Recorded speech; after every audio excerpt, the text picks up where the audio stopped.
What's up YouTube? How are you doing? Shoutout, Techno Dad here, and in this video I'm going to be giving you my thoughts and full review of the Reavon X100 and X200 4K Blu-ray players. We're going to check it out right after the jump.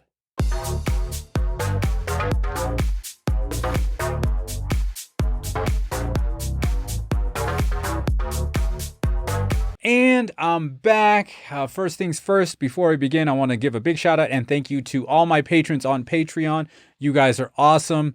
And if you are a patron and you missed it, I think a little birdie told me there's some new content, new Patreon goodies up there. So make sure if you are a patron to go check that out for sure. And if you want to directly impact the channel in a positive way, make sure you become a patron today. Link is down in the description. And another thank you to Reavon for sending these players over for me to review. And Reavon said I'm happy to give away the X100. So there will be directions about the giveaway a little later on. And yeah, well, I mean, it's just that you're going to, click the link in the description and enter in all the different ways, to enter. I need to get my numbers up on Spotify and Twitch. So, subscribe up to those things. And yeah, I will pick the winner in 1 week. Unfortunately, it's going to be a, domestic giveaway. Sorry, it's here. I got to ship it. I can't ship it, out of the country.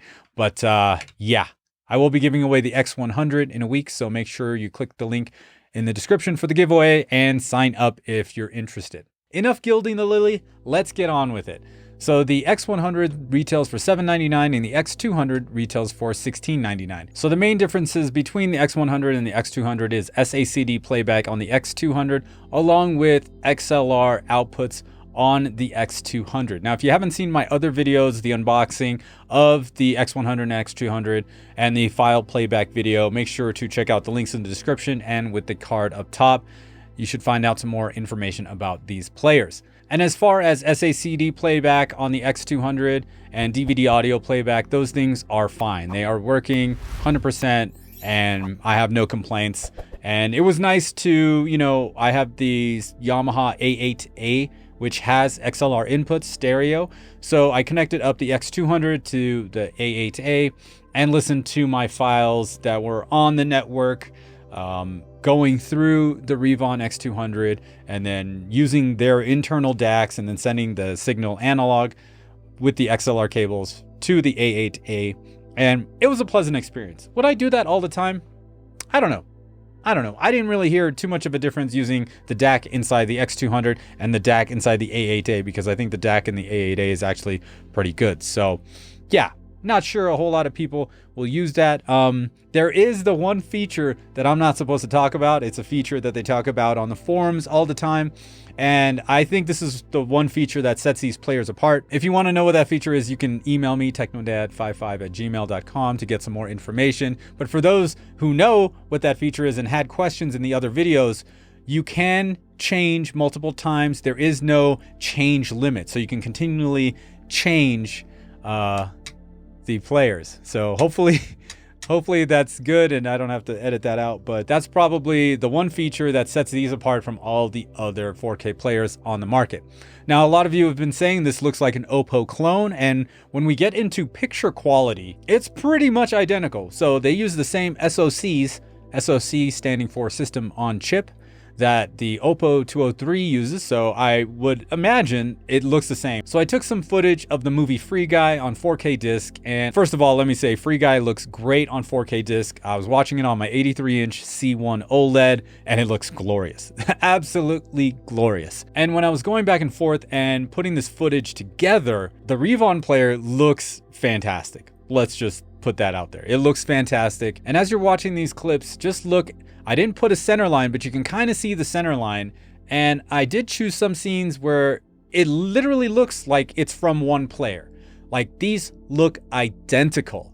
Identical. There is this one scene where the female actress is walking straight and you can kind of see the split line on her face there. And yeah, I would say if you have ever wanted an Oppo 203, then here you are. This is the Oppo clone. For sure, 100%. And for these clips, I use the same HDMI input, all the same stuff on the AVR, all the settings are just set to auto, on the Reavon player and on the Oppo. So they are pretty much equal. I'm going to take all the clips though and put them in a different video that I don't care about getting hit with copyright. So I'll link that down in the description and with the card up top, so you guys can just see for yourself like how identical and how close these are, to the point where you won't be able to tell the difference. So I'm looking on eBay right now and I see used Oppo 203s going for 1,300, 1,600, 1,900, 2,250, 1,450, 1,550. I think a lot of them have hit the market because these new Reavon players are here and people want to get a newer player as opposed to the Oppo. Now, one of the things that the Oppo does that the Reavon doesn't is that it does not play BDMV folders from an attached storage device. Now, this is one thing that I loved about the Oppo, because if I wanted to rip a movie and keep all the menus and keep Dolby Vision, then I would rip it as a BDMV folder and put it on the external hard drive and it will play on the Oppo. It does not do that on the Reavon. So that is one thing the Oppo does that the Reavon doesn't. And of course, the Oppo does play SACDs. So if you were trying to get something that does everything the Oppo 203 does, then you would probably want to get the Reavon X200. If you didn't need SACD playback, then I would go with the X100. However, the Reavon does a great job of playing pretty much all the file types. M2TS, uncompressed 1-to-1 rips, 4K HDR Atmos, all good. MKV, 1-to-1 uncompressed rips, 4K HDR Atmos, it works. And it works not only from attached, but also via the network. As you guys know, if you're with the channel, I have a Zapiti down here with the 16 terabyte hard drive that's got all my 4K rips, and I watch them upstairs through the network, no problems at all. And as far as picture quality is concerned, everything I watched with the X200 and X100 players just looked great. The 3D pop in some of these movies where you can see so much depth in the background, fantastic. I would highly recommend this player if you wanted that elevated 4K Blu-ray experience, and if you could actually use that secret feature, then, you know, this is leaps and bounds ahead of all the other players out there. Now, since the Panasonic players actually do have the edge with that HDR optimizer, you know, it slightly edges out the Oppo player, so then it also, you know, inherently edges out the Reavon players. However, the Panasonic players won't play any of those files. If that's something that you want to do, then yeah, maybe look into the more expensive Reavon player. Let's quickly talk about build quality. This thing's built like a tank. I have a feeling it's going to last as long as an Oppo would, and majority of the other 4K players besides the Sony X800 M2, those things are pretty much all plastic. The Panasonic players are plastic, mostly plastic, until you get to the $1,000 player. The UB9000X is the newest one, I think. And I know I saw some pictures online of the hood opened, and it's actually pretty sparse in there compared to when you open up the hood of the UB9000 or the Oppo 203 or the Oppo 205. There was a picture I found on the internet. Maybe I can put it up on the screen here, and it really shows that there's not much going on the inside of the Reavon players. Not sure what that's about. Maybe the fact that, you know, time has elapsed, so, you know, some parts got smaller.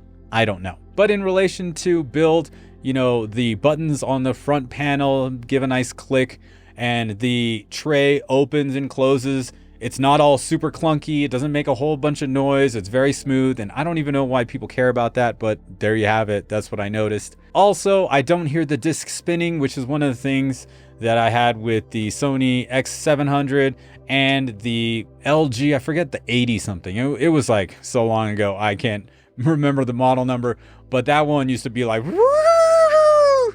But the Reavon players are not like that. So yeah, those things aren't an issue and they aren't a big deal. They weren't something that detracted from my usage or enjoyment of the player while I was using it. Okay, what did I dislike about it? I think the main thing that I don't like about it is the remote control.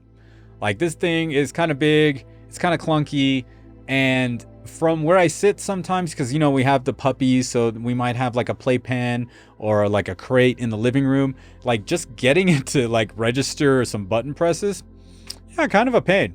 Kind of a pain. Not a huge deal, but I guess if I had to complain about something, it would be that.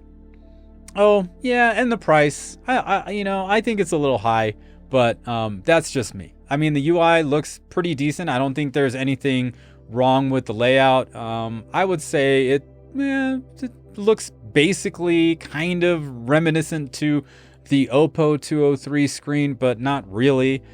But it works. And yeah, I remember Joe talking about, man, I got this Panasonic player and it's like crazy, man. It's like I went back in time.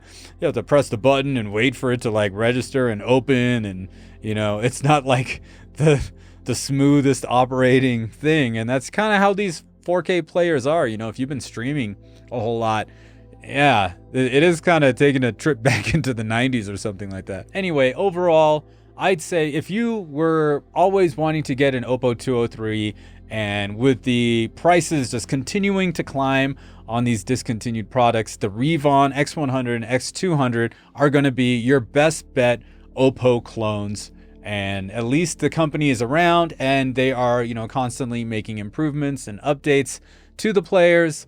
And I think for those wanting that experience, this is a good choice. If you are looking for the cheapest 4K Blu-ray player on the market, yeah, I wouldn't go with one of these, obviously due to their price.